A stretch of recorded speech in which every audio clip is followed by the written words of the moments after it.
there. Like a rock star. The back Sure, door? Yeah, sure. we should do that. Yeah.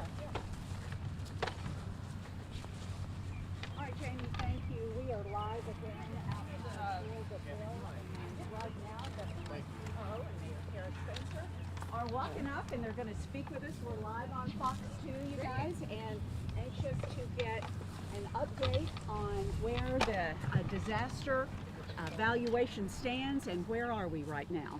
Well, I can give a quick update on that. We are in the process right now. We have FEMA on the ground helping us to conduct that, but we have a team of building inspectors throughout the entire affected area doing evaluations on buildings. We are hopeful to wrap that up by the end of the 25th.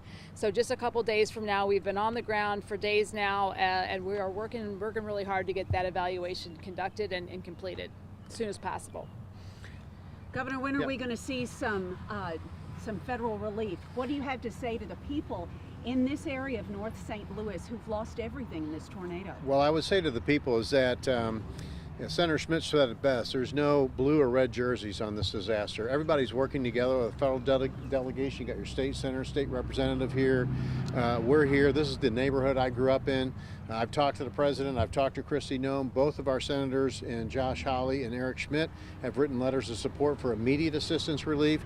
And as the mayor said, we're just wrapping up the individual assistance assessments today. That's probably the earliest that's been done in a long time for a disaster of this size. I would note today is the anniversary of the Joplin tornado as well as the Jefferson City tornado on May 22nd.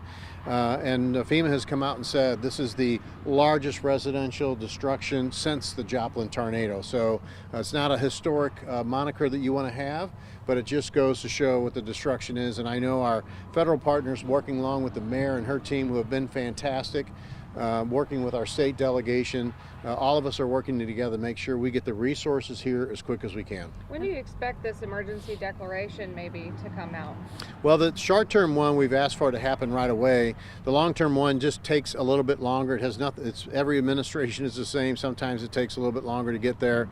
But what the great news is these we call them NGOs, non-government organizations, have really stepped up. You're seeing it across the street where they're taking resources from the private sector along with not-for-profit agencies who are making sure that they're more in touch with what's happening in the neighborhood and they can deploy their resources better. Look, government doesn't do a lot of things good all the time, and so having these private sector and these not-for-profit organizations involved, I think, is a big plus to the area.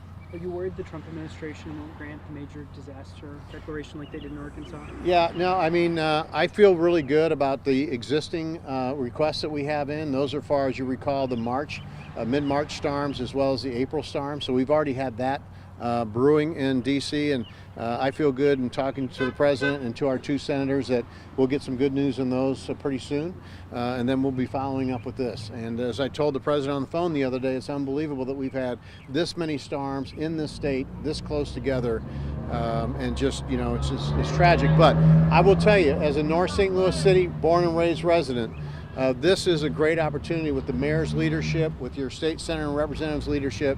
This could be the catalyst that really brings St. Louis back to that incredible city we all know it can be. And I don't want to discount the tragedy and the really tough times people are going through. But I'm optimistic that you're going to see some incredible things happen in this area. Any update on if the National Guard's going to come? Is there any mission for them here that you can Yeah, we've had a National Guard person embedded with the mayor's team and various people working with emergency management here to see if there is a role for them. And I know that their assessment continues with that. Do you think there is a role for the National Guard, Mayor? We are hopeful, as the governor pointed out. I mean, they've been part of this on-the-ground operation for a couple days now, and we're looking at options and certainly are hopeful that we can make something work on that front. Would one of them be like debris removal or things of that nature? Yeah, you got to remember the Guard has a specific mission in defense for our citizens and for our country. So we don't want to take them out of that mission, but there are definitely organizations who can help with debris removal outside of the Guard. So trying to make sure we pool those resources. I know Ameren at one point in time had over 500 debris removal personnel working on debris removal. By the way, they've in my opinion, have done a great job going. I think when we were together Saturday, it was 90,000 homes. This morning, it was 9,000. So they work with electric cooperatives, other investor-owned utilities from around the state to bringing those back together. So really, when you have something this size with this many structures that are affected, it's a combination of everything together that really makes it work. And again, the city and their leadership have done a very good job of being a clearinghouse to make sure everybody that has the resources can get them deployed in the areas that's needed the most. What about all of the people who live here on the north side and they don't have insurance? They've been in these homes for their entire life, and now they're not sure how they're going to move forward. That's been such a heartbreaking component of this. Those assessments are preliminary right now, but it does look like a very, very large percentage of our residents up here are uninsured or underinsured. And that's going to be a very, very, very tricky component here, and an important one to make sure that we can keep those folks here housed for the long term. And we're looking at doing everything we can to make sure that happens. What about using other money, ARPA money, the RAMS money? Are there other funds out there to tap into? We've already started that process here in the city, looking at the ARPA funds in particular. We did an assessment of the housing funds that we had already put in place, pivoting those that we can to be specifically targeted to the tornado rebuild.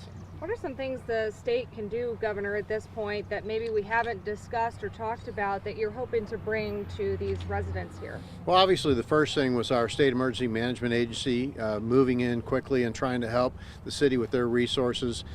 We've got some things we're kicking around. We'll be working with our elected officials on some issues we think could be helpful. And it's a little bit too early to unveil those plans, but they'll happen very quickly, not months, but I'm talking about days or weeks. And we're looking at what the things are that, again, can impact these folks. As the mayor said, uninsured or underinsured is a large number.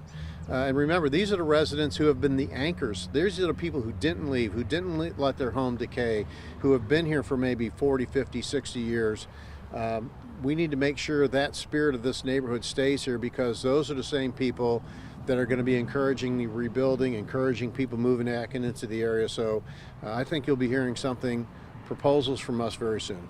Mayor, quick question on the emergency management budget. A couple weeks ago, Commissioner Russell kind of sounded the alarm at the Board of Aldermen hearing, saying we're pretty underfunded when you compare the emergency management to other cities compared to St. Louis. Is there any effort now, especially after everything that happened, to try to add more money into that fund? That is a question for the future, and it's absolutely apparent from day one that we were underfunded, understaffed, under-resourced here, and that's why the mayor's office came in and pretty much brute forced an emergency management response here because of the lack of a real emergency system that was clear, from the sirens to a whole host of other things. I am incredibly grateful for the state of Missouri. Not just the governor showed up first thing Saturday morning. This is his second time not only in St. Louis here after the tornado, but the second time here in the Ville to really help assess what the damage was and to really mobilize some of the folks at the emergency management level at the state level here to really help establish and build the emergency response team that we have today, that we need to get through the next few days and the next few months, years as we move ahead. I would also add, just to anybody watching and to the residents of the area, thank your first responders. The policemen and firemen, EMS workers have worked double, triple shifts. Some haven't gone to bed yet. They've been incredible in this area, and kudos to both the fire chief and the police chief, for Dennis and Chief Tracy, Dennis Jenkerson. They've really done a good job rallying around, but it takes leadership. And when you see the commitment to the mayor, this woman hasn't slept in 5 days. I'm pretty convinced of that. And she's done great, but she's got a great team around her, and it's been very evident in this disaster. How hard was it to see the place you grew up in such a bad shape after this terrible It was really disaster? hard for me to walk in the tap room. When I was a kid, I obviously wasn't going in there, just for the record, but it's a landmark here. You're seeing another landmark right behind us. The murals they're putting up all around the Ville. It's really tough to see, to answer your question. But as I told the mayor, unfortunately, we've seen a few disasters this year around the state. and in previous years, and every time you see tragedy, you also see Missouri greatness. You see people coming out of the wood. When we were here at 10 o'clock, maybe on Saturday morning, there was a car driving around with the back hatch open up, just seeing, does anybody need water? Does anybody need help? I mean, it's just amazing what you see St. Louisans come out to be really what St. Louis is about. And as we approach the 100-year anniversary of Charles Lindbergh's famous flight, the spirit of St. Louis is alive and well. And that happened on May 21st. Yesterday was the 98th year from that flight. So the spirit of St. Louis is alive and well. The question I keep getting is how much longer are we going to have to wait for federal assistance? And that's from the citizens, you know, and it's like we try to tell them what we hear, but we keep getting that question. Look, it's unfortunate in these situations that you almost can't respond fast enough with some of that assistance. But as I mentioned earlier, between your state senator, representative, and your fellow delegation, the mayor, other community leaders, whatever it takes to continue to keep pressure on. You heard Senator Hawley questioning people yesterday at a hearing about this. I talked to Senator Hawley again last night. I've talked to Eric Schmidt almost every day. I talked to Wesley Bell this morning.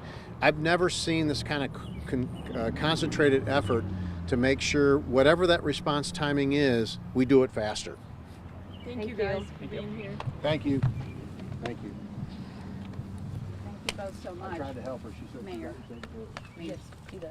You didn't come to